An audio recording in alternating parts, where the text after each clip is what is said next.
आहोत कासेगावमध्ये। दिनांक 17 फेब्रुवारी रोजी महाराष्ट्रातलं सगळ्यात मोठं ओपनचं बैलगाडी शर्यतीचं मैदान इथं संपन्न होणार आहे। या मैदानाचं प्रथम पारितोषिक असणार आहे 1 BHK फ्लॅट। या मैदानाचे मुख्य आयोजक उद्योजक अतुल लाहिगडे हे आपल्या समवेत आहे। यांच्याशी आपण चर्चा करणार आहोत हे मैदान कसं आहे, कसं होणार आहे। दादा नमस्कार। आपलं नाव? अतुल लाहिगडे। काय सांगाल मैदानाच्या संदर्भात? एवढं मोठ्या पारितोषिकाचं बक्षिसाचं आपण मैदान महाराष्ट्रात देत आहे, काय उद्देश काय? गेल्या वर्षी देखील आपण माननीय आमदार जयंत पाटील साहेब जे आमचे दैवत आहेत त्यांच्या वाढदिवसानिमित्त जयंत केसरी पर्व पहिले ह्याचे आयोजन केले होते आणि त्या आयोजनात देखील आम्ही ज्या बैलगाडीच्या शर्यती पार पाडल्या त्या देखील एकदम उत्कृष्ट आणि पारदर्शक बैलगाडी शर्यती पार पाडल्या। हे जे जयंत केसरी पर्व जे दुसरे आहे, शरद लाहिगडे अण्णा मित्र परिवार, शरद लाहिगडे फाउंडेशन याच्या माध्यमातून आम्ही बैलगाडी क्षेत्रच नाही तर वेगवेगळ्या क्षेत्रात भरपूर असं काम करत आहे आणि सामाजिक अप्रोच ठेवून आम्ही काम करत आहोत। आणि त्याचाच एक दृष्टिकोन म्हणून बैलगाडी शर्यत जयंत केसरी पर्व दुसरे याचे आम्ही आयोजन केलेलं आहे। आपला जो शेतकरी राजा आहे, शेतकरी मायबाप जो आहे तो जगला पाहिजे, त्याला कुठंतरी चांगले दिवस आले पाहिजेत। गोवंश आहे, पशुसंवर्धनाचा जो विषय आहे त्या सगळ्या गोष्टीवरती आपल्याला काहीतरी काम करता आलं पाहिजे, ह्या दृष्टिकोनातून आम्ही हे जयंत केसरी पर्व दुसऱ्याचं आयोजन केलेलं आहे।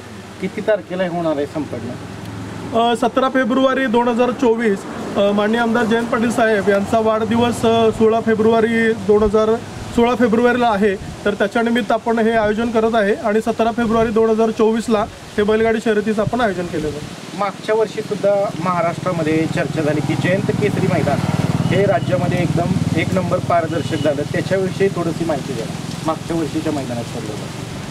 मागच्या वर्षी देखील आपण ह्या मैदानाचं आयोजन करत असताना बैलगाडीच्या इतिहासामध्ये ज्या काही सगळ्या गोष्टी पारंपरिक गोष्टी आहेत त्याच्यापेक्षा सुद्धा देखील पुढं जाऊन आपल्याला ॲडव्हान्स टेक्नॉलॉजीचा वापर करून मैदानात काय नवनवीन गोष्टी राबवता येतील त्या सगळ्या गोष्टींचा आपण विचार करून बैल असेल किंवा तिथं येणारे लोक असतील त्यांना सर्व सोयी सुविधा पुरवण्याबरोबर ते मैदान जे आहे पूर्ण पारदर्शक करण्याबरोबर जे काही सगळ्या गोष्टी होत्या त्या तिथं आम्ही अंमलात आणलेल्या आहेत। हेच या निमित्तानं मी आपल्याला सांगू इच्छितो। आता हे मैदान जे होणार आहे आपलं 17 तारखेला त्याचं लोकेशन काय असणार, कुठं असणार?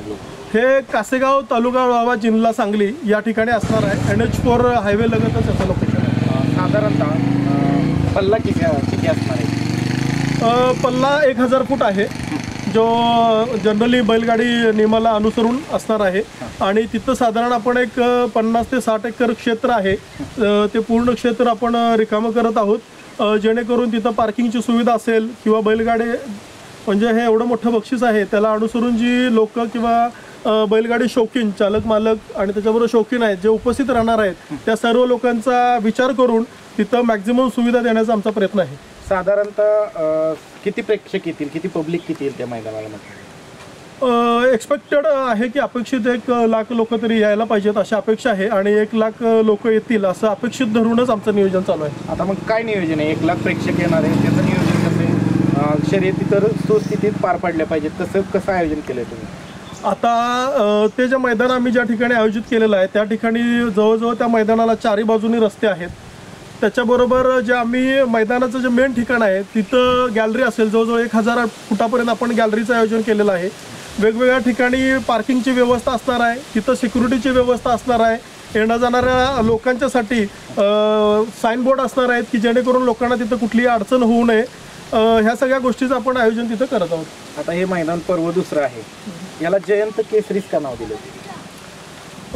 आम्ही आजपर्यंत जयंत पाटील साहेब यांच्याकडे एक विजनरी लीडर म्हणून आम्ही बघत आलेलो आहोत आणि त्यांच्या पावलावर म्हणजे त्यांच्या विचारानं आम्ही प्रभावित आहोत आणि त्यांचा वैचारिक दृष्टिकोन घेऊनच आम्ही सामाजिक कार्यात इथं सगळं जे काही आमचं शरद लाहिगडे अण्णा फाउंडेशनचं जे काम चालू आहे ते त्यांच्या विचाराने प्रेरित होऊनच चाललेलं आहे। त्यामुळे आम्ही हे जयंत केसरी हे नाव या बैलगाडी शर्यतीसाठी ठरवलेलं आहे। आता बक्षिसांकडे वळूयात। या मैदानाकडे संबंध भारताचं म्हणलं तरी लक्ष लागलेलं आहे। एक आगळं वेगळं प्रथम पारितोषिकाचं तुम्ही बक्षीस ठेवलेलं आहे, कशी संकल्पना म्हणजे कल्पना कशी सुचली की तुम्हाला हे बक्षीस ठेवा म्हणून? आता हे बक्षीस म्हणजे जनरली महाराष्ट्रात बघितलं तर बैलगाडी शर्यतीला आज क्रिकेट हे क्षेत्र आहे, म्हणजे क्रिकेटला लाखो करोडो शौकीन आहेत, पण बैलगाडी शर्यती मी बघतोय की असं खूप मोठे शौकीन आणि खूप मोठा जो वर्ग आहे जो बैलगाडी क्षेत्राकडे आकर्षित आहे. शेतकरी जगला पाहिजे. भारत हा कृषीप्रधान देश आहे आणि त्याचा मेन जर कणा कोण असेल तर शेतकरी आहे आणि त्या शेतकरीसाठी काहीतरी आपण योगदान दिलं पाहिजे. ह्या भावनेनं आपण हे 1 BHK जो फ्लॅट आहे तोच ठेवला. मग 1 BHK फ्लॅटच का, म्हणजे बऱ्याच ठिकाणी बरीच बक्षिसं झाली, म्हणजे त्यांचा पण चांगला दृष्टिकोन असणार आहे, त्यांचं पण शेतकरी बांधवांना चांगले दिवस यावे हाच सगळ्यांचा दृष्टिकोन आहे. पण 1 BHK फ्लॅट ही जी वस्तू आहे ही अशी आहे की त्याचं व्हॅल्यू ॲडिशन होणार आहे, म्हणजे ती वस्तूमधून शेतकऱ्याचं नुकसान काय होणार नाही आहे. त्या वस्तूची किंमत जी आहे ती दिवसेंदिवस वाढत जाणार आहे. तो समजा शेतकरी, आता 2 शेतकऱ्यांचे 2 बैल असतात, त्या दोन्ही शेतकऱ्यांना समजा एक स्वप्नातलं त्यांचं घर आहे, ते स्वप्नातलं घर जर मिळालं तर त्याच्या डोळ्यात अश्रू उभं राहिल्याशिवाय राहणार नाहीत. एक गरीब शेतकऱ्याला जर ते मिळालं तर त्याच्यासारखा म्हणजे आम्हा सगळ्यांना, शरद लाहिडे अण्णा मित्र परिवार आणि कासेगाव बैलगाडी संघटनेचे जे काही सगळे इथं काम करणारे आम्ही सगळेजण आहे, तर त्यांना त्याच्यासारखं मोठं समाधान कुठलं असणार नाही. आणि 1 BHK फ्लॅट ही अशी वस्तू आहे की ज्याला तुम्ही भाड्यानं सुद्धा देऊ शकताय आणि त्याच्यातनं तुम्हाला थोडंसं आर्थिक मदत, समजा काय 5, 6, 7 हजार रुपये जरी त्याच्यातून भाडं मिळालं तरी ते सुद्धा तुम्हाला तुमचा बैल जगवण्यासाठी किंवा तुमच्या डेली रुटीनच्या आयुष्यामध्ये त्याचा कुठंतरी उपयोग होऊ शकतोय. मग चैनीची एखादी वस्तू न देता त्याला उपयोगी पडणारी वस्तू द्यावी, ह्या दृष्टिकोनातूनच आम्ही हे 1 BHK फ्लॅट ठरवलेला आहे. एवढंच मी ह्या निमित्तानं सांगतो. आणि सर मला वाटतं की बैलगाडी क्षेत्रामध्ये फर्स्ट टाइमच कुणीतरी फ्लॅट बक्षीस दिलेलं आहे, त्याबद्दल तुमचं धन्यवाद म्हणावं लागेल खरंच. तर आता हा जो तुम्ही फ्लॅट देणार आहे 1 BHK, ह्याचं लोकेशन काय असणार आहे, कुठं लोकेशन? आता आम्ही 2 लोकेशन ॲक्च्युली निवडलेले आहेत. एक इस्लामपूर आहे आणि कराड आहे. आमचं आता एकदम फायनल स्टेजमध्ये आहे. ह्या 4 ते 8 दिवसामध्ये त्याचं फायनल पण होईल आणि ते फायनल झालं की आम्ही तुम्हाला त्या फ्लॅटशी संबंधित सगळ्या गोष्टी ज्या आहेत त्या पण डिक्लेअर करू. 1 BHK फ्लॅट देणार आहे, त्याच्याशी लागणारी स्टॅम्प ड्युटी असेल, रजिस्ट्रेशन फी असेल किंवा कुठलेही चार्जेस नाहीत. आत्तापर्यंत जे बक्षिसं दिली किंवा काय झालं त्याच्यामध्ये बैलगाडी बक्षीस मिळालं पहिलं, पण ते बाकीच्या खर्चामुळेच ते शेतकरी राजा थोडासा वैतागून जातो. तर असं कुठलीही गोष्ट न होता शेतकरी जो आपला बैलगाडीचा जो पहिला विनर असेल त्याला डायरेक्ट त्याच्या हातामध्ये चावी दिली जाईल, त्याला कुठलाही 1 रुपयाचा देखील कुठलाही खर्च येणार नाही, एवढं मी या निमित्तानं सांगू इच्छितो. साधारणतः किती स्क्वेअर फूट असेल आणि त्याची किंमत किती रुपयाच्या दरम्यान असेल? साधारण एक 500 ते 700 स्क्वेअर फूटचा 1 BHK फ्लॅट असेल आणि 15 ते 20 लाख रुपये पर्यंत त्याचा साधारण खर्च येईल. आणि एरिया कुठला असेल, सिटी एरिया कसा असेल? सिटीला लागूनच असेल. बरं. आणि त्याच्या जोडीला आता कसं होतं, बैल जे धावत असतात ते 2 मालकं असतात, 2 वेगवेगळी बैल असतात. आता समजा एखाद्या बैल मालकाला प्रथम पारितोषिक हे मिळालं तर मग त्यांचं नियोजन कसं असणार आहे की 2 वेगवेगळे मालक असणार बैलांचे? नाही, आपण त्यासाठी ह्या निमित्तानं हेच सांगू इच्छितो की ज्या वेळेला ऑनलाईन नोंदी, आपण ऑनलाईन नोंदीच घेणार आहे आणि ज्या वेळेला ऑनलाईन नोंदी करणार आहेत त्या ऑनलाईन नोंदीच्या वेळी जी नावं दिली जातील त्या नावावरतीच तो फ्लॅट करून दिला जाईल. त्यामुळे देताना बैलगाडी जे चालक मालक आहेत त्या सगळ्यांना माझी हीच विनंती राहील की तुम्ही नावं देताना पूर्ण नावं व्यवस्थित, ज्या आधार कार्ड पॅन कार्डवरती आपल्या रेकॉर्डला जी नावं आहेत ती व्यवस्थित प्रॉपर चेक करून ती दोन्ही नावं नोंदवा. म्हणजे जे 2 बैलांचे जे मालक आहेत त्याने आपली नावं देताना पूर्ण व्यवस्थित द्यावी, जेणेकरून आपल्याला नावावर करून देताना कुठली अडचण येणार नाही. आता ह्याच्यामध्ये कुठल्याही परिस्थितीत रोख रक्कम बक्षीस देणार नाही? फ्लॅट नाही, फ्लॅटच देणं, शेतकरी बांधवाला आपल्या घर देणं हेच आमचं ह्या जयंत केसरी पर्व 2चं उद्दिष्ट आहे. आणि तो फ्लॅट त्याच्या आयुष्यात नक्की उपयोगाला येईल आणि त्याच्या डेली लाईफमध्ये त्याला कुठं ना कुठं तरी त्याचा उपयोग होईल, हे या निमित्तानं सांगू इच्छितो. आता हे जे मैदान होणार आहे, बऱ्याच ठिकाणी आपण पाहतो की थोडंफार निकालांमध्ये गोळ होतात, त्यामुळे चांगल्या मैदानांना गालबोट लागतं. आपलं मैदान ह्या मुलाखतीच्या माध्यमातून तुम्ही शेतकरी बैलगाडी चालक मालक आहे त्यांना काय सांगाल की एकदम पारदर्शक होईल का? गेल्या वर्षी देखील आम्ही पर्व पहिलं घेतलं होते. त्या पर्व पहिल्यामध्ये जे कोणी बैलगाडीवाले सामील झाले होते त्या सगळ्या, म्हणजे एक सिंगल माणूस सुद्धा नाही, मी सांगतो की जेवढे सगळे बैलगाडी मालक चालक त्या पर्व पहिल्याला उपस्थित होते, ज्यांनी सहभाग घेतला होता, त्या सगळ्यांचा जरी तुम्ही रिव्ह्यू घेतला तर ती लोक हीच सांगतील की आत्तापर्यंत महाराष्ट्रामध्ये ह्याच्या पाठीमागं पण झाले असतील, पण आत्तापर्यंत महाराष्ट्रातलं किंवा ह्या भागातलं सगळ्यात पारदर्शक मैदान, जिथं कुठलाही ह्या मैदानाला गालबोट लागला नाही. आयोजकांनी आम्ही कुठलीही गाडी कुणाची इथं पळवलेली नाही आहे. ह्या पर्व 2मध्ये देखील आयोजकांची कुठलीही गाडी याच्यामध्ये मैदानामध्ये पळणार नाही. आमच्या कुणाच्याही गाड्या नाही आहेत, त्यामुळं कुठलाही गालबोट ह्या मैदानाला लागणार नाही. पूर्णपणे पारदर्शकरित्या हे मैदान होईल, एवढं हे मी तुम्हाला आश्वासन देतो. यानं जयंतदादांचं मैदान म्हणलं की संबंध महाराष्ट्रामध्ये चर्चा असते. मागच्या वर्षी आपला मराठी मीडिया असेल किंवा जे इंग्लिश वृत्तपत्र असतील त्यांनी सुद्धा या मैदानाचं कव्हरेज केलं होतं. अनेक इंग्लिश दैनिकांमध्ये सुद्धा या मैदानाच्या बातम्या लागल्या होत्या. प्रसिद्धी फार मोठी मिळाली होती आणि त्यामुळे या मैदानाकडे पाहण्याचा शेतकऱ्यांचा दृष्टिकोन अतिशय चांगला आहे. त्याच्या संदर्भात सांगा. नाही, आता हे कव्हरेज माननीय आमदार जयंत पाटील साहेब हे पूर्ण महाराष्ट्रभर फिरत असतात, महाराष्ट्रभर काम करत असतात आणि एक आज त्यांच्याकडं महाराष्ट्राचे भावी मुख्यमंत्री म्हणजे जे महाराष्ट्राला दिशा देऊ शकतात, महाराष्ट्राला दिशा देणारं एक नेतृत्व आहे, ह्या दृष्टिकोनातून त्यांच्याकडे आज पाहिलं जातंय आणि त्यामुळे त्यांच्या नावावरती ही बैलगाडी शर्यत आयोजित केल्या जात्या, हीच एक मोठी गोष्ट आहे. आणि त्यामुळं मग आपलं मराठी मीडिया असेल किंवा हिंदी मीडिया असेल किंवा इंग्लिश न्यूजपेपर असतील, ह्यांनी जे ह्याला कव्हरेज दिलेलं आहे आणि हे एवढ्या मोठ्या प्रमाणात हे जयंत पाटील साहेबांच्या नावावरती ही स्पर्धा इथं भरवली जात्या, त्यामुळं ह्या सगळ्या गोष्टी होणं स्वाभाविक आहे. आणि ह्या वेळेला देखील ती सर्व लोक त्यांना सुद्धा आम्ही प्रत्येकाला निमंत्रित करणार आहोत आणि त्यांचा देखील मान सन्मान इथं केला जाईल या निमित्तानं सांगतो. आता आपली पहिल्या बक्षिसावरती खूप चर्चा झाली. इतर बक्षिसं काय शेवटपर्यंत सांगा ना. इतर बक्षिसं आता 6,06,265 हे द्वितीय क्रमांकाचं बक्षीस असणार आहे. 3,06,265 हे तृतीय क्रमांकाचं बक्षीस असणार आहे. त्याच्यानंतर चौथं जे बक्षीस असणार आहे ते 2 लाख म्हणजे 6 लाख, 3 लाख, 2 लाख, 1 लाख आणि 62,065 रुपये आणि 62,065 हे 6 आणि 7 नंबरला 62,065 रुपये हे बक्षीस असणार आहे. फार मोठ्या रकमेची बक्षीस आहेत, रोख रकमेची. आणि शेवटचा सुद्धा जो बैलगाडी मालक आहे तो अर्ध्या लाखाचा मानकरी होऊन जाणार आहे. आणि आता ह्याला प्रवेश फी किती असणार? प्रवेश फी बघा, आता तुम्ही महाराष्ट्रभर बघितल्या या लेवलच्या मोठमोठ्या ज्या स्पर्धा झाल्या महाराष्ट्रात म्हणजे एकदम चांगल्या लेवलला, तिथं तुम्ही प्रवेश फी बघितली, कुठं 10,000, कुठं 15,000, कुठं 20,000 अशा प्रवेश फी होत्या. पण असं कुठलंही प्रवेश फीसाठी किंवा कुठल्या तरी अन्य गोष्टीसाठी हे मैदानाचं आयोजन केलेलं नाही आहे. फक्त बैलगाडी संघटनेचा जो नियम आहे, अखिल भारतीय बैलगाडी संघटनेचा नियम आहे, त्याला अनुसरून आपण प्रवेश फी ठेवणार आहे आणि जे आपण वस्तू देणार आहे त्याचा सुद्धा थोडासा मोल राहिला पाहिजे.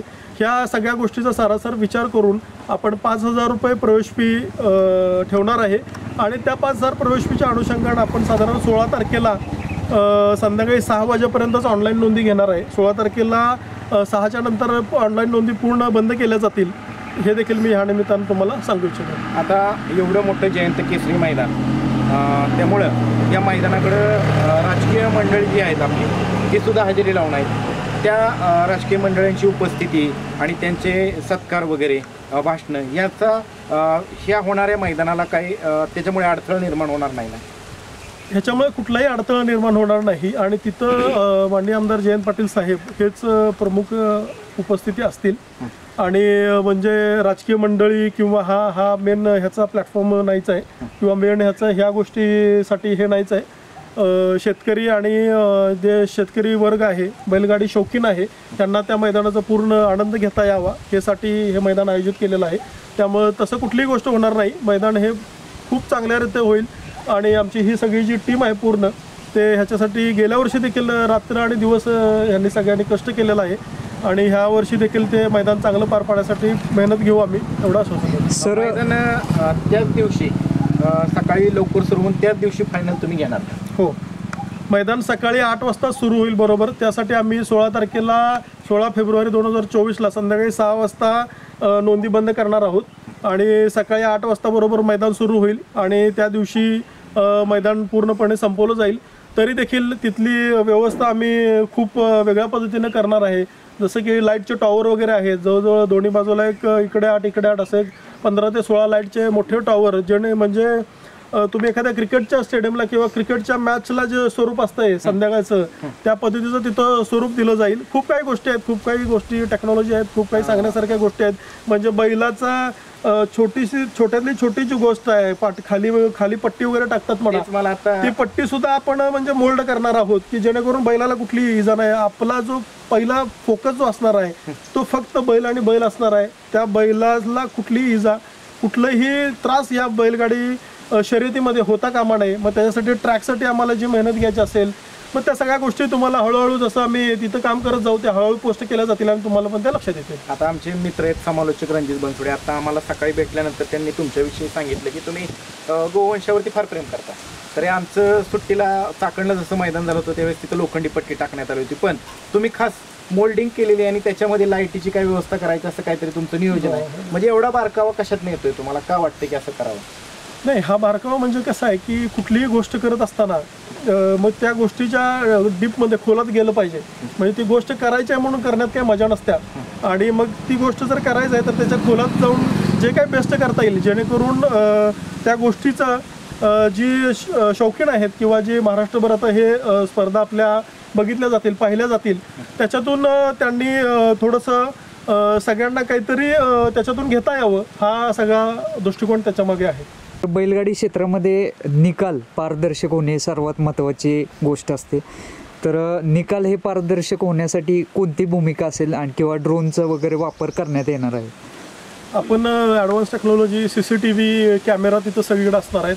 पुढं पण 2 ते 3 कॅमेरा असणार आहेत. जिथून बैलगाड्या सुटणार आहेत तिथं सुद्धा असे कॅमेऱ्यांची आपण व्यवस्था केलेली आहे. त्याच्याबरोबर ड्रोन कॅमेरा आहेत त्याची पण व्यवस्था केलेली आहे. म्हणजे तिथं म्हणजे निकाल देताना कुठलाही त्रास होणार नाही आहे. एकदम हाय क्वालिटीचे कॅमेराज असणार आहेत जेणेकरून बारीकमधला बारीक एकदम झूम केलं तर आपल्याला ते पूर्ण बाबा विदिन फ्रॅक्शन ऑफ सेकंद किंवा त्याच्यापेक्षा पण आपण कमी म्हणू ते सुद्धा निकाल आपल्याला त्याच्यामध्ये बघता येईल. ह्या पद्धतीची तिथं व्यवस्था केली जाईल. त्यामुळे निकालाच्या बाबतीत तर आम्हाला काय टेन्शन नाही आहे. धावतात ते आम्ही दोन्ही कॅमेऱ्याने दाखवतो. त्याच पद्धतीने तुम्ही लाईव्ह टेलिकास्टमध्ये ड्रोनचं व्हिज्युअल पण ॲड करायचं तुमचा असा मानस आहे, त्या पद्धतीचं चालू आहे का काय? हो हो हो केलं आहे आपण, ते पण केलेलं आहे. आणि लाईव्ह म्हणजे सगळ्यांना लाईव्ह बघता यावं त्याच्यासाठी तिथं आपण वायफाय कनेक्शन असेल किंवा बाकीच्या ज्या काही सगळ्या गोष्टी आहेत त्या देखील आपण करणार आहोत जेणेकरून देशातल्या कानाकोपऱ्यातून कुठल्याही कोपऱ्यातून माणसाला बैलगाडी जो शौकीन आहे त्याला ही स्पर्धा पाहता यावी. ही गोष्ट असं की आपलं इथं जे केबल आहे म्हणजे काही लोकांना समजा मोबाईल नाही आहे किंवा TV नाही आहे किंवा वायफायची त्यांच्याकडे फॅसिलिटी उपलब्ध होऊ शकत नाही आहे तर इथं सांगली, कोल्हापूर आणि सातारा ह्याच्यामध्ये जे केबलचे कनेक्शन असणार आहेत त्या मॅक्झिमम एरिया कव्हर करण्याचा आमचा प्रयत्न आहे की तिथं TV वरती सुद्धा ते चॅनलच्या माध्यमातून टेलिकास्ट केलं जाईल. ह्या मैदानासाठी दूरवरनं सांगोला, यवतमाळ किंवा कर्नाटक, नाशिक, विदर्भ या भागातनं सुद्धा ही मुलाखत पाहिल्यानंतर अनेक बैलगाडी मालक आपलं नशीब आजमावायला येणार आहेत, आदल्या दिवशी येणार आहेत. त्यांची बैलं आल्यानंतर त्यांच्या चारा पाण्याची व्यवस्था केली जाणार आहे. हां, त्यांच्या चारा पाण्याची व्यवस्था पूर्ण केली जाईल, त्याच्यात कुठलंही हे होणार नाही आहे. त्यामुळे बैलगाडी चालक मालकांनी त्याच्याबद्दल एकदम अस्वस्थ राहावं. तिथं चाऱ्याची व्यवस्था पण केली जाईल, तिथं टँकरची व्यवस्था पण असणार आहे जेणेकरून जे लोक येणार आहेत त्यांनासुद्धा म्हणजे बैलगाडीबरोबर लोकांची सुद्धा पाण्याची तिथं व्यवस्था केली जाईल हे ह्या निमित्तानं मी सांगू इच्छितो. त्याचबरोबर सेमीफायनलचं कसं नियोजन असणार आहे? सेमीफायनलला देखील असं नियोजन आहे की आता एवढ्या मोठ्या स्पर्धेसाठी दूरदूरून लोक येणार. जसं तुम्ही आता मगाचपासून सांगताय की यवतमाळ, बुलढाणा वगैरे ह्या भागात सुद्धा बैलगाड्या येऊ शकतात. मग ह्या सगळ्याचा जर विचार केला तर बैलगाड्या ज्या फायनलला गेल्या, आपण आता 7 बक्षिसं ठेवलेल्या आहेत, मग 7 बैलगाड्या तर फायनलला गेल्या त्यांना कुणाला ना कुणाला तरी बक्षिसं प्रथम क्रमांक, द्वितीय क्रमांक, तिसरं क्रमांक मिळणार आहे. सगळेजण म्हणजे फ्लॅटसाठी पूर्ण तयारीने उतरणार आहेत. पण त्याच्याबरोबर काहीतरी कारणामुळं सेमीफायनलला जी 2 नंबरला गाडी बाहेर पडणार आहे ती सुद्धा ॲक्च्युली फायनलमध्ये जाऊ शकली असते किंवा फायनलचा क्रमांक जो आहे ती सुद्धा मारू शकली असती आणि त्या बैलगाडी चालक मालकावरती कुठला अन्याय होऊ नये ह्या दृष्टिकोनातून आपण निदान त्याचा प्रवेश फी आणि त्याचा येण्या जाण्याचा जो खर्च आहे तो बाहेर पडावा ह्या उद्देशानं आम्ही जी 2 नंबरला बैलगाडी बाहेर पडणार आहे सेमीफायनलला त्यांना आपण 10,000 रुपये रोख रक्कम देणार आहोत. हे कशी संकल्पना सुटली की 10,000 रुपये द्यावं म्हणून? नाही, ही संकल्पना अशी सुचली की बाबा तो बैलगाडी मालक देखील एवढा लांबून आलेला आहे आणि तो सुद्धा त्या प्रथम क्रमांकाचं पारितोषिक घ्यायचं ह्या उद्देशानं त्याने देखील भरपूर तयारी केलेली होती, त्यानं देखील कष्ट घेतलेलं होतं आणि त्याचा कुठंतरी नाराजी होऊ नये आणि त्याला थोडंसं ठीक आहे मी बाहेर पडलो पण माझं थोडासा खर्च ह्या निमित्तानं काहीतरी हातभार त्याला मिळाला, ह्या दृष्टिकोनातून आपण ही संकल्पना सुचलेली. नाही, आता ह्या दृष्टिकोनातनं सांगायचं झालं तर मी अगदी मास्टर डिग्री माझी लंडनमध्ये केलेली आहे. बाहेर UK होतो, तिकडंच सेटल होतो. पण काही कारणानिमित्त मी इकडं आलो आणि माझा लहान भाऊ होता. लहान भाऊ सामाजिक कार्यात एवढा तो अग्रेसर होता आणि त्याच्याच नावानं हे आमचं फाउंडेशन सुरू आहे, शरद लागणे अण्णा फाउंडेशन. अपघातामध्ये तो थोडंसं आता आमच्यात नाही आहे पण त्याच्या आठवणी किंवा त्याच्या स्मृती आणि त्याच्या नावानं आपण ह्या सगळ्या गोष्टी इथं राबवत आहे.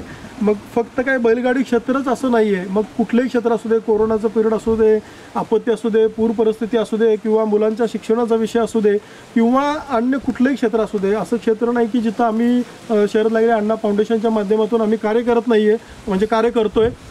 तर छोट्या छोट्या गोष्टीतनं देखील आम्ही समाजाचं काहीतरी देणं लागतोय ह्या उद्देशानं आम्ही काम करत आलेलो आहे.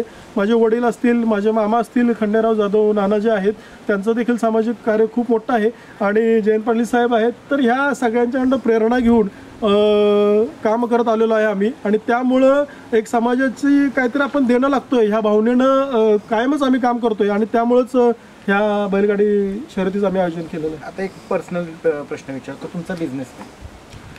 मी आता एक इस्लामपूर इंटिग्रेटेड टेक्स्टाईल पार्क आहे, तिथं एक टेक्स्टाईलचा पार्क जो आहे तो मी रन करतोय. जवळजवळ साधारण 2-1 हजार लोक तिकडं काम करतात आणि ती फॅक्टरी मी चालवतोय. हे देखील मी तुम्हाला ह्या निमित्तानं सांगू इच्छितो. त्याच्याबरोबर माझे इतर देखील अनेक व्यवसाय आहेत. आता तुम्ही व्यावसायिक असताना बैलगाडी शर्यत क्षेत्राकडे कसं काय आवड आला? नाही, मी तुम्हाला आता सांगितलं ना की बाबा सामाजिक क्षेत्राची आवड आहे. मग सामाजिक क्षेत्रात काम करत असताना विद्यार्थी असतील, गोरगरीब असतील, शेतकरी असतील, कष्टकरी असतील, ह्या लोकांच्यासाठी काहीतरी करता आलं पाहिजे आणि मग ह्या बैलगाडी क्षेत्राच्या माध्यमातून देखील आपण शेतकऱ्यांच्यासाठी काहीतरी करू शकतो या भावनेनं आपण ह्या क्षेत्राकडे आलेलो. आता मागचं जे मैदान आपलं जयंत केसरी पर्व 1 झालं आणि त्यावेळेस तुम्हाला सगळ्यांनी कुणी कुणी मोलाचं सहकार्य केलं? आता जयंत केसरी पर्व पहिलं जे होतं ते सुद्धा म्हणजे सगळ्यात महत्त्वाचं जे साहेबांच्या माध्यमातूनच ह्या स्पर्धा होत आहेत. त्याबरोबर माननीय आमदार मानसिंग भाऊ आहेत, माननीय श्री प्रतीक पाटील दादा आहेत, राजाराम बापू कारखान्याचे चेअरमन आहेत ते, माननीय श्री खंडेराव जाधव नाना आहेत, माननीय श्री देवराज पाटील दादा आहेत. ह्यांच्या मार्गदर्शनाखाली हा काम करणारा आमचा फाउंडेशन आहे आणि त्यांच्या मार्गदर्शनाखालीच पर्व 1चं आपण आयोजन केलेलं होतं आणि पर्व 2चं आयोजन देखील आपण त्यांच्या मार्गदर्शनाखालीच करत आहोत. एक शेवटचा प्रश्न जाता होता, आयोजक म्हणून तुम्ही बैलगाडी चालक मालकांना काय आव्हान कराल? आयोजक म्हणून मी बैलगाडी चालक मालकांना एवढंच आव्हान करेल कारण की त्यांनी उत्स्फूर्त प्रतिसाद द्यावा. त्यांनी सगळ्यांनी जे काही शौकीन आहेत महाराष्ट्रातले त्यांनी ह्या ऐतिहासिक मैदान बघण्यासाठी आवर्जून उपस्थित राहावं आणि इथं त्यांच्यासाठी आम्ही मॅक्झिमम त्यांना फॅसिलिटी देण्याचा प्रयत्न करू आणि हे एक मैदान पारदर्शक मैदान करू जेणेकरून ह्या बैलगाडी क्षेत्राला एक चांगला आणखी नावलौकिक मिळण्यामध्ये आमचा कुठं ना कुठं तरी खारीचा वाटा त्याच्यामध्ये राहील. या मैदानाचं समालोचन कोण कोण करणार आहे?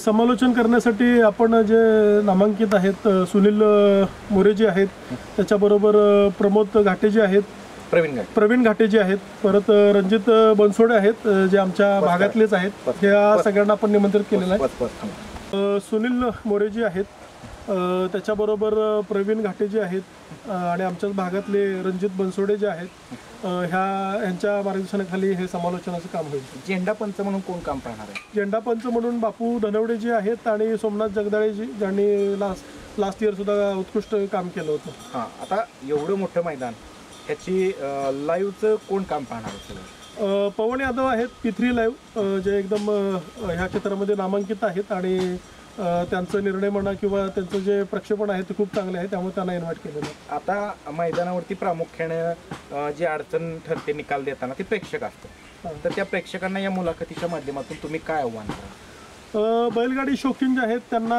मी एवढंच आव्हान करेन की त्यांनी जास्तीत जास्त संख्येने उत्स्फूर्त प्रतिसाद द्यावा. बैलगाडीसाठी आपल्यासाठी तिथं उत्कृष्ट असं व्यवस्था केलेलं आहे.